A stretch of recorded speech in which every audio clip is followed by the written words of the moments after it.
Dalawang insidente ng pagkalunod sa Rodriguez Rizal, isang binatilyong nangisda sa Marikina River Spillway at isang batang naligo sa Wawa River. May unang balita si EJ Gomez. Patay na nang matagpuan ng mga otoridad ang isang binatilyong nalunod umano sa Rodriguez Rizal noong Sabado. Ayon sa barangay, may kasamang kaibigan ng biktima nang mangyari ang insidente sa Marikina River Spillway sa barangay San Isidro. Nung sumabit po yung pamimingit niya doon sa ilalim ng tubig, pinuntahan daw yung bata, then doon po na hinila yung tubig papunta doon sa gitna.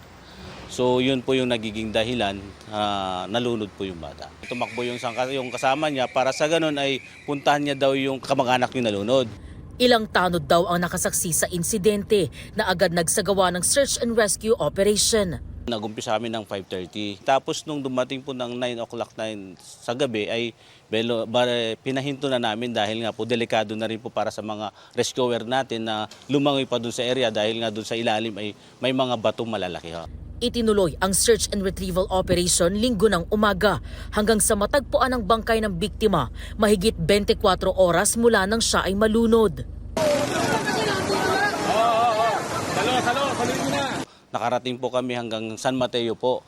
Then after that, dahil nga po wala doon, bumalik po kami doon sa area na kung saan nalunod yung bata. Then 5 o 5:30, lumutang na po yung bata. Maaring sumabit po doon yung katawan niya doon sa mga pagitan ng mga bato doon sa ilalim ng ilog. Susubukan pa namin na kunan ng pahayag ang kaanak ng nasawing biktima. Sa Sitio Inigan sa Barangay San Rafael naman, isang batang 4 na taong gulang ang nalunod din sa Wawa River. 2 oras na paglalakad po mula rito sa aking kinatatayuan sa bahaging ito ng Wawa Dam, nalunod umano ang biktimang Kinder 1 student. Sa investigasyon ng pulisya, alas 11:30 ng umaga nitong linggo nang maligo ang biktima kasama ang 2 niyang kalaro.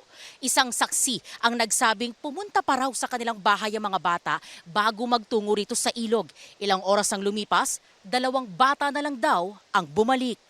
Tumagal daw ng 1 oras bago matagpuan ang bata ayon sa barangay. Meron pong dumating na residente ng Barangay San Rafael sa Inigan po na meron po silang 2 bata na ayon sa kalain nalunod. Agaran namang nilagay po sa ambulansya para bigyang first aid po ng aming medics. Nung makita nila na parang hindi na po maiano yung bata ay agad po nilang itinakbo sa Inaris Medical Center sa Burgos po. Dead on arrival ang biktima sa ospital. Sisikapin pa namin kunan ng pahayag ang kaanak ng biktima.